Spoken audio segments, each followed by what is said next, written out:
clergy that are here, family to Griffins, the people from the county government, the youth, the special recognition to Bungoma Youth Connect, and all the friends and family that are here with us. Bwana asifiwe sana. Bwana asifiwe tena. I don't know, I just want to seek your indulgence.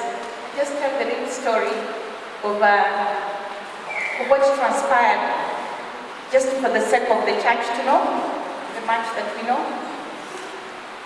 And then I will now give Griffins my message to him.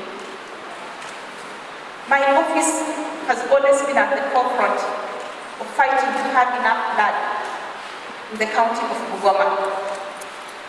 I have come to this church and stood on this altar to ask for blood. And we ask for blood because of mothers who give birth, who bleed to death because we don't have sufficient blood to transfuse them. We also ask for blood because of people who get malaria and get anemic. Our children, yourselves, and for us to save their lives, for the clinicians to save their lives, we need blood.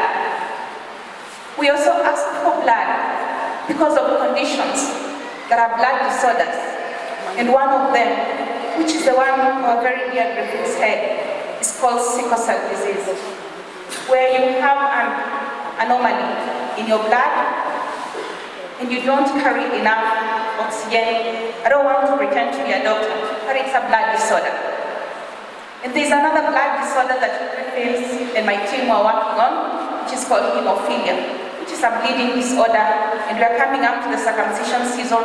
You hear of some boys bleeding to death. Those boys have a bleeding condition called hemophilia, and we wanted to raise awareness on anything blood and any blood disorder in this county. For the last 2 years, this has been a journey that we've been very passionate about, and Griffins has been the person put in front of us to remind us of why we fight so hard to make sure that there is sufficient blood. How did I meet Griffins? And I want to thank our Chief of Staff, Bwana Chenani. He brought me here for a meeting. And I met some amazing young men, women. And it always strikes my mind that on that particular day, I gave a talk. I was a novice in politics. I had only campaigned for 12 days. And I could see these young kids, in Swahili we say walinipima akili. And when I finished speaking, they decided, I asked if there are any questions. And I saw them pointing that this guy will ask you a question. And Griffins stood up and asked me what he thought was a trick question. This child was a very intelligent child, and he was setting me up. And he was very sure this lady will not be able to answer that question. But on that particular day, he met his match. And I remember giving an answer that I think was a good answer. But I marked him. And I said, this is the kind of mind that I love to work with. This is the kind of brain that I love to work with. And when we come into office, and I say this with a lot of respect to Felicitas and the team, I had actually picked Griffins to be my PA. Griffins reported to work the same day that I reported to work. We were going for a function in Houston. But then we incorporated ourselves with the team we found in our office, and we've always worked very well. On this fateful day, we were going to Voi to open the first ever clinic that is treating both hemophilia and sickle cell in this country. Through the journey of the 2 years, we had been pushing Griffins to be at the forefront of sickle cell advocacy in this country. Because for those clinicians who understand, it's a disease that affects people in about 17 counties. But we've never really put enough policies in place to look after the patients and to look after the families that are caring for the people who suffer from this disease. And I can tell you proudly that Griffins had actually was the interim chair for an umbrella body called the Sickle Cell Federation that for years we've been fighting to put together, where we unite about 26 organizations that advocate for sickle cell to speak as one voice, so that we can go to Ministry of Health and say, there's a population of people represented by this body that you are not listening to, that we are not giving the best care as a country. And I remember so many times we talked with Griffins and I told him, I want you to be the chairperson of that organization one day. And I can tell you people for a fact, it was actually going to happen. About 2 days before he died, we got the certificate for that umbrella body. When we were going to go to Voi, it was going to be the first strategic workshop that we are doing, where the interim officials, Griffins being the lead of that, were going to sit together and chart the way forward for this organization. Griffins, whenever he came to Nairobi, he stayed in my house. Those of you who know me know that I'm very particular who accesses my house, not the living room. Everybody is welcome to my living room.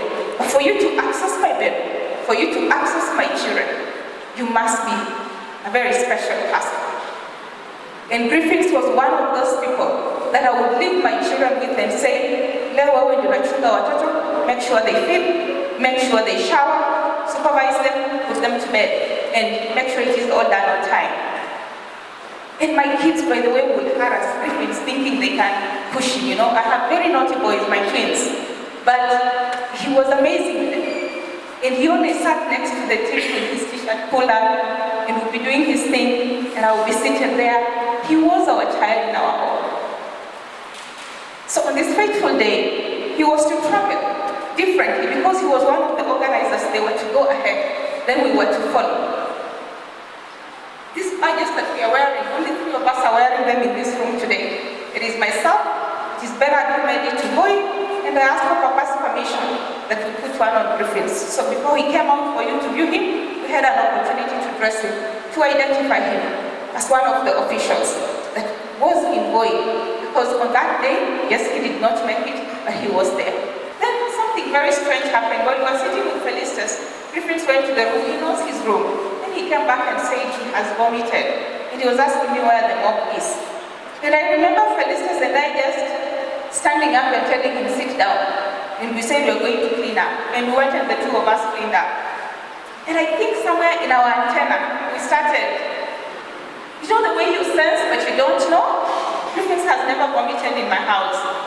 So anyway, so we knew he's building up to a crisis and we knew what a crisis is. So I remember making it very clear, if the pain gets bad, you tell us, we'll take you to hospital.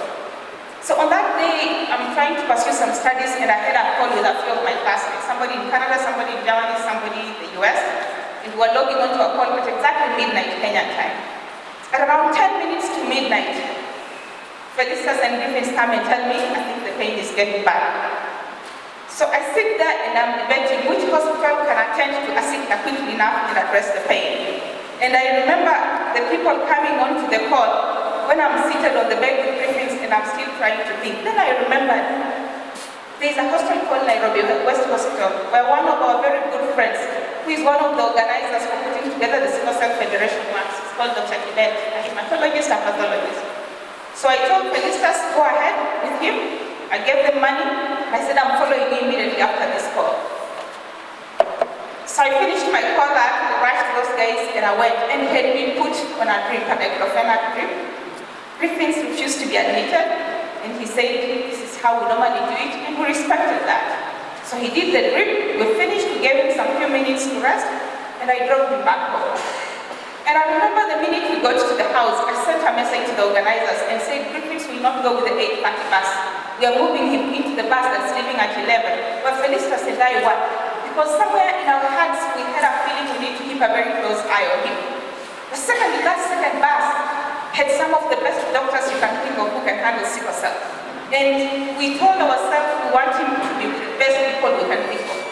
But also we wanted to delay the trips that he gets another diclofenac drip in the morning. Before now, we start the journey. Somewhere along the line, the team on the bus felt Griffins is not well.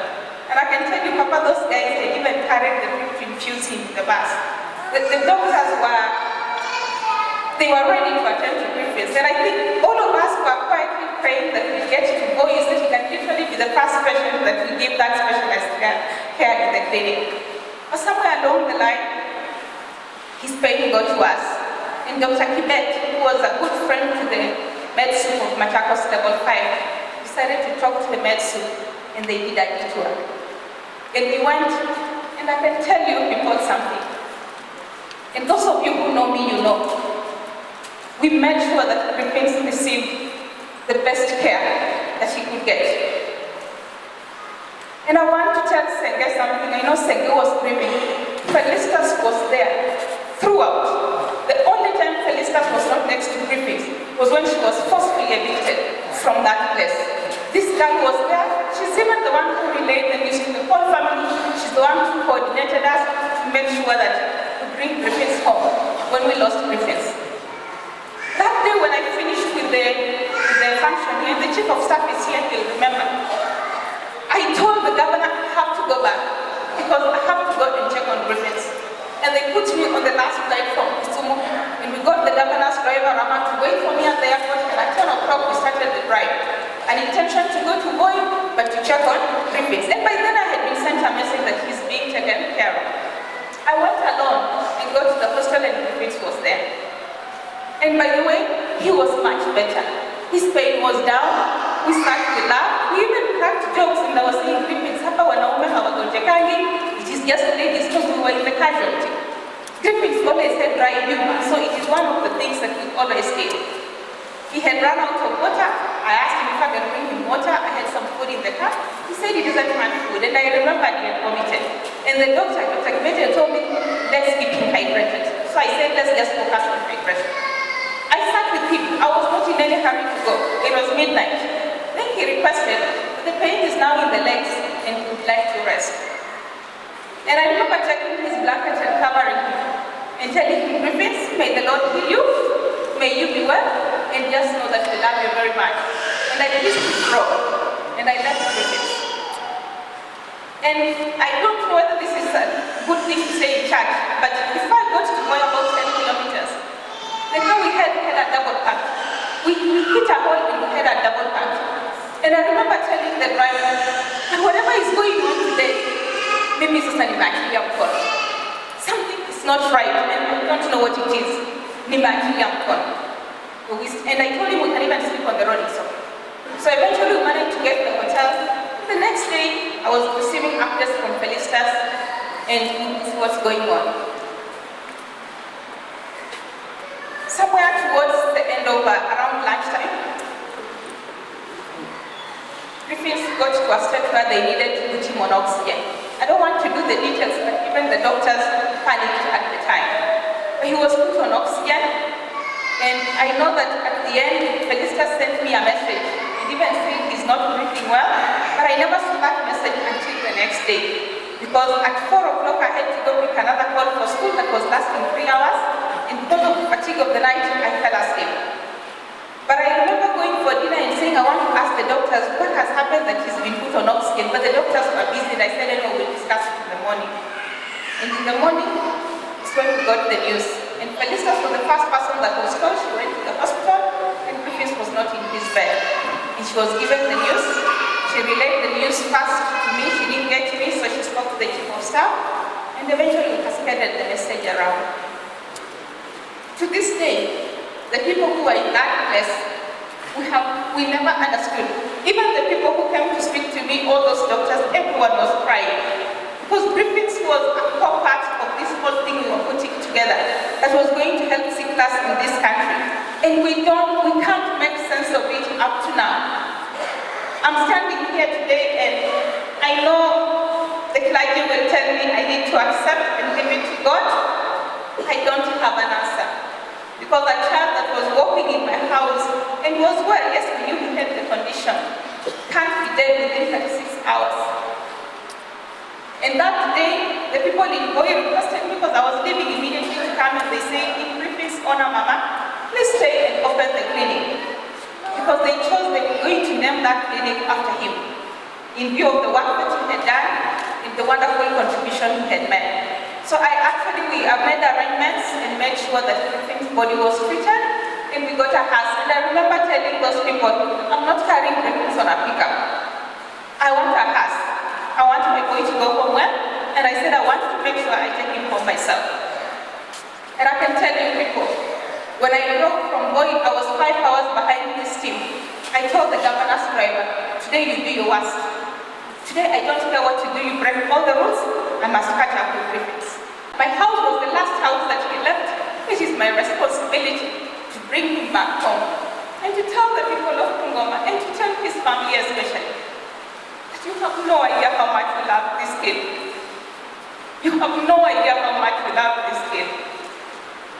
You know, I liked what Auntie said here. He was the family strategist. That's exactly what he was in our office. As we are so upset with Griffins because he just checked out without telling us. And everybody has pending issues with him. And we are wondering, you don't check out on us like that. We believe in someone giving notice. You should have given us some notice.